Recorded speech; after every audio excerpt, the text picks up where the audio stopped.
Hello students, मेरा नाम है आशीष कपूर और आज का हमारा टॉपिक है स्केलर एंड वेक्टर क्वांटिटीज़।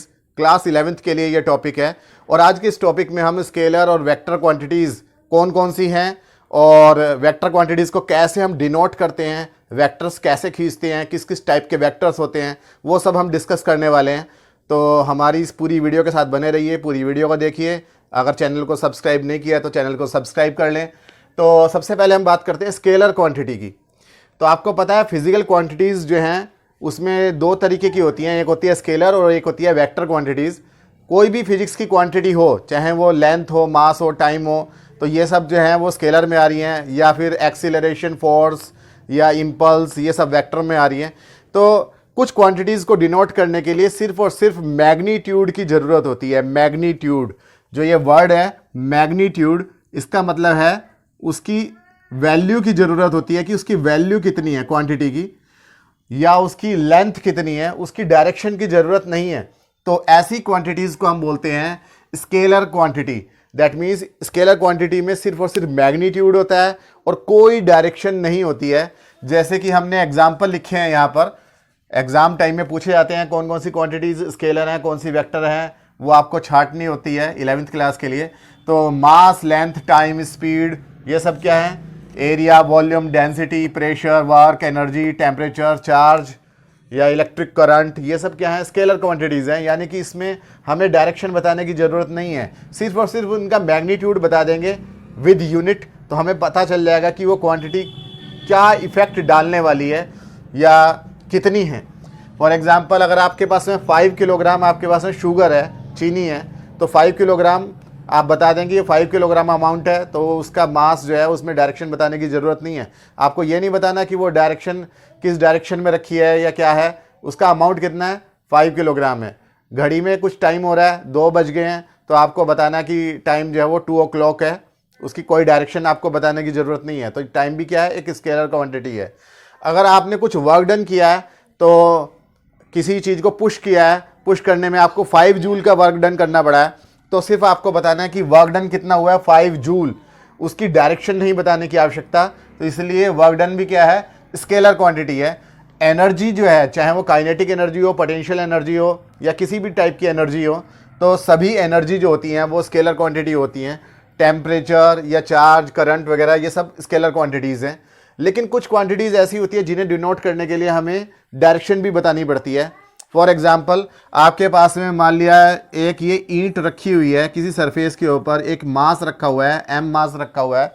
मास तो स्केलर है, लेकिन अगर आप इसके ऊपर फोर्स लगा रहे हो और सपोज आपने 2 या 3 फोर्सेस लगाए हैं, एक फोर्स आपने इधर से लगा दिया है 3 न्यूटन का और एक फोर्स इस तरफ से लगा दिया है 2 न्यूटन का, तो रिजल्टेंट क्या होगा, 3 Newton minus 2 Newton, that means 1 Newton resultant होगा। तो इसके अंदर जो एक्सीलरेशन आएगा वो 1 न्यूटन की वजह से आएगा, यानी रिजल्टेंट फोर्स जो हो जाएगा वो 1 न्यूटन हो जाएगा। जबकि यहाँ पर आपने 3 + 2 5 न्यूटन का फोर्स लगाया, लेकिन अपोजिट डायरेक्शन में लगाया, इसीलिए यहाँ पर वो सब्ट्रैक्ट हो जाएगा, रिजल्टेंट आ जाएगा 3 - 2 यानी कि 1 न्यूटन। अगर यही 2 न्यूटन का फोर्स आपने इसी की डायरेक्शन में लगाया होता, 3 न्यूटन वाली डायरेक्शन में लगाया होता, एक साथ लगाया होता, तो रिजल्टेंट क्या हो जाता है, 3 + 2 दैट मीन्स 5 न्यूटन। और अगर आपने ये 2 न्यूटन का फोर्स आपने इससे परपेंडिकुलर लगाया होता, तो रिजल्टेंट क्या हो जाता, हम पाइथागोरस की थ्योरम से निकाल सकते हैं, √ में 3 का स्क्वायर + 2 का स्क्वायर। तो उस तरीके से भाई आप इसमें ये बना लेंगे हाइपोटेनस, 3 न्यूटन का ये हो गया, 2 न्यूटन का ये हो गया, तो ये रिजल्टेंट ये वाले वेक्टर बैठेगा। तो रिजल्टेंट जो है वो आ जाएगा 3 × 3 = 9 + 4 का √ that means √13। That means in all conditions resultant force is depending on the direction, कि आपने फोर्स किस डायरेक्शन में लगाया है उसके ऊपर रिजल्टेंट डिपेंड कर रहा है, और इफेक्ट भी डिपेंड कर रहा है कि ये जो आपका पत्थर है या जो कुछ भी मास है वो इस तरफ मूव करेगा, इधर मूव करेगा, या उसका रिजल्टेंट मोशन क्या होगा, वो डिपेंड कर रहा है डायरेक्शन ऑफ फोर्स पे। तो इसका मतलब फोर्स जब भी आपको डिनोट करना है तो उसके साथ में आपको डायरेक्शन बतानी जरूरी है। तो फोर्स एक वेक्टर क्वांटिटी है। जिन क्वांटिटीज़ के साथ में आपको डायरेक्शन बतानी पड़ती है वो एक वेक्टर क्वांटिटी होती हैं। जैसे कि डिस्प्लेसमेंट है, डिस्प्लेसमेंट आपको पता है shortest distance between initial position and final position. Suppose कोई यहाँ से बंदा चला और ये जाते हुए यहाँ पहुँच गया, तो इनिशियली वो कहाँ पर है, यहाँ पर, और फाइनली वो कहाँ पहुँच गया, यहाँ पर। इनिशियल और फाइनल के बीच का जो ये शॉर्टेस्ट डिस्टेंस है, ये वाली इनिशियल से फाइनल की तरफ हम एरो लगा देंगे, डायरेक्शन दे देंगे, तो वही क्या हो जाएगा आपका डिस्प्लेसमेंट। जबकि लेंथ क्या होती है, टोटल पाथ लेंथ होती है कि कितना लंबा रास्ता उस आदमी ने ट्रेवल किया है।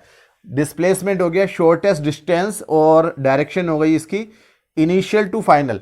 दैट मीन्स वेक्टर क्वांटिटीज में दो चीजें हैं, एक तो मैग्नीट्यूड, सपोज यहां से लेकर यहां तक की अगर ये 1 किलोमीटर की डिस्टेंस है और 1 किलोमीटर किस डायरेक्शन में, ये ईस्ट डायरेक्शन में है, तो हमें ये बताना पड़ेगा कि 1 किलोमीटर ईस्ट डायरेक्शन में डिस्प्लेसमेंट है। तो दैट मीन्स मैग्नीट्यूड तो हो गया ये 1 किलोमीटर और डायरेक्शन क्या हो गई, ये ईस्ट। तो वेक्टर क्वांटिटीज में दोनों चीजें होती हैं, मैग्नीट्यूड भी होता है और डायरेक्शन भी होती है। आप ये देखिए कि जनरली हम डायरेक्शंस को कैसे शो करते हैं, इधर नॉर्थ डायरेक्शन होती है, ये साउथ होती है, ये ईस्ट होती है, ये वेस्ट होती है। तो इस तरीके से 4 डायरेक्शंस होती हैं। अगर नॉर्थ और ईस्ट के बीच में हमें देखना है तो ये हम नॉर्थ ईस्ट डायरेक्शन भी बोल सकते हैं। नॉर्थ और वेस्ट के बीच में देखना है तो ये नॉर्थ वेस्ट, ये साउथ वेस्ट और ये साउथ ईस्ट, ये डायरेक्शंस हैं। या इससे अलग हम ईस्ट के साथ में 30 डिग्री एंगल नॉर्थ की तरफ या 20 डिग्री एंगल साउथ की तरफ, इस तरीके से भी डायरेक्शंस को शो कर सकते हैं। तो डायरेक्शन दिखाने का तो एक तरीका हो गया जो ईस्ट वेस्ट नॉर्थ साउथ है, तो ये डायरेक्शन दिखाने का तरीका हो गया। दूसरा हो गया आपका एक्स एक्सिस, वाई एक्सिस और जेड एक्सिस, इसके परपेंडिकुलर, बोर्ड के प्लेन के परपेंडिकुलर आउटवर्ड। तो ये 3 एक्सिस होती हैं, इनसे भी हम डायरेक्शन को बता सकते हैं। एक्स एक्सिस की तरफ अगर कोई चीज़ होती है तो हम बता देंगे कि ये फोर्स लग रहा है, सपोज फोर्स लगाया आपने किसी पॉइंट के ऊपर, 2 न्यूटन का लगाया है और वो एक्स एक्सिस की तरफ लगाया, तो 2 न्यूटन टुवर्ड्स एक्स एक्सिस। और टुवर्ड्स एक्स एक्सिस को हम शॉर्ट में आई कैप से भी डिनोट कर लेते हैं। आई के ऊपर ये कैप लगाया है हमने, छोटा आई बनाया, आई का मतलब एक्स एक्सिस की तरफ यूनिट वेक्टर, वो अभी हम सीखेंगे बाद में। और उसके ऊपर कैप लगा दिया है, आई के ऊपर कैप का मतलब है ये एक्स एक्सिस की डायरेक्शन है। तो ये फोर्स जो है वो 2 न्यूटन का फोर्स लगा है एक्स एक्सिस के ऊपर। अगर वाई एक्सिस की तरफ लग रहा होता है तो यूनिट वेक्टर हम जे कैप से डिनोट करते हैं और जेड एक्सिस की तरफ यूनिट वेक्टर हम के कैप से डिनोट करते हैं। तो ये तो कुछ तरीके हो गए वेक्टर्स को की डायरेक्शन को बताने के। अब हम आपको सिखाते हैं थोड़ा सा, जैसे कि आपने किसी बॉडी के ऊपर फोर्स लगाया है 5 न्यूटन और वो 5 न्यूटन का फोर्स आपका नॉर्थ ईस्ट डायरेक्शन में है। तो आपको पता है ये ईस्ट डायरेक्शन है, ये नॉर्थ डायरेक्शन है, इनके बीच में नॉर्थ ईस्ट होती है।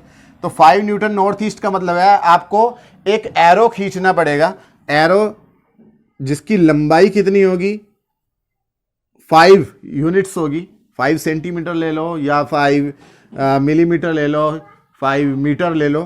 तो एक आपने एक एरो खींचा है जिसकी मैग्नीट्यूड यानी लंबाई कितनी है, 5 है, और ये डायरेक्शन जो है वो उसी डायरेक्शन में होगी जिस डायरेक्शन में हमने शो किया है। तो ये 5 न्यूटन नॉर्थ ईस्ट। तो ये जो है एक वेक्टर हो गया। एफ से अगर हम इसे डिनोट कर रहे हैं तो एफ के ऊपर भी एक एरो लगा देंगे, तो ये हो गया वेक्टर एफ। अगर हम सिर्फ और सिर्फ एफ लिख रहे हैं तो एफ का मतलब है इस वेक्टर एफ का मैग्नीट्यूड का मतलब इसकी लंबाई, यानी कि सिर्फ 5 न्यूटन, ये वाला जो 5 न्यूटन है ये तो है सिर्फ एफ, और नॉर्थ ईस्ट जो लिखा हुआ है ये है इसकी डायरेक्शन, और दोनों को मिला लेंगे तो बन जाता है आपका वेक्टर। अब वेक्टर के लिए आप 2 वेक्टर इक्वल भी हो सकते हैं, अपोजिट भी हो सकते हैं। तो इक्वल वेक्टर्स कैसे बनाते हैं, सपोज आपके पास 2 वेक्टर्स हैं, एक वेक्टर ये है वेक्टर ए और दूसरा वेक्टर ये है वेक्टर बी। तो दोनों वेक्टर्स इक्वल कब होंगे, इक्वल तब होंगे जब दोनों का मैग्नीट्यूड सेम हो। इक्वल वेक्टर्स यानी कि दोनों की लंबाई सेम हो, ए और बी की, और दोनों की डायरेक्शन भी सेम हो, जिस डायरेक्शन में ये जा रहा हो उसी डायरेक्शन में ये जा रहा हो, तो दोनों वेक्टर्स को हम लिखते हैं कि दोनों वेक्टर्स क्या हैं, इक्वल वेक्टर्स हैं। That means vector A is equal to है वेक्टर बी के। दो वेक्टर्स अपोजिट भी हो सकते हैं। अपोजिट कब होंगे, जब दोनों वेक्टर्स का मैग्नीट्यूड तो सेम हो लेकिन डायरेक्शन अपोजिट हो। अगर आपके पास में एक वेक्टर ये है वेक्टर ए और दूसरा वेक्टर ये है वेक्टर बी, तो दोनों वेक्टर की अगर लंबाई सेम है, लेंथ सेम है, मैग्नीट्यूड सेम है, लेकिन डायरेक्शन अपोजिट है, एक नॉर्थ ईस्ट में जा रहा है तो दूसरा साउथ वेस्ट में जा रहा है, तो ये दोनों वेक्टर्स क्या होंगे, अपोजिट वेक्टर्स होंगे। और तब हम लिखेंगे vector A is equal to minus का वेक्टर बी, या vector B is equal to minus का वेक्टर ए। तो ये वेक्टर्स को दिखाने का तरीका है कि उसके अंदर आपकी एक लेंथ होती है और साथ में उसकी एक डायरेक्शन होती है।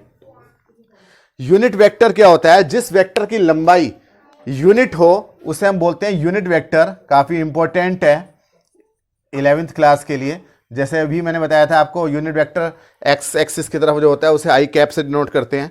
तो यूनिट वेक्टर, जैसे कि अगर आपका यही एक वेक्टर है वेक्टर ए, ये वेक्टर ले लिया हमने वेक्टर ए, और इसका हमें यूनिट वेक्टर निकालना है, तो हम क्या करेंगे, वेक्टर ए में इसी के मैग्नीट्यूड से डिवाइड कर देंगे।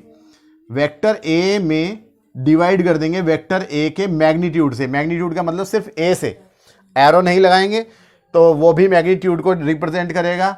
या हम इसे ऐसे लिख देंगे, वेक्टर ए में वेक्टर ए का मैग्नीट्यूड, मॉड्यूलस, मॉड्यूलस का मतलब भी मैग्नीट्यूड है, तो यही बन जाएगा आपका यूनिट वेक्टर। यूनिट वेक्टर को हम डिनोट करेंगे ए कैप से।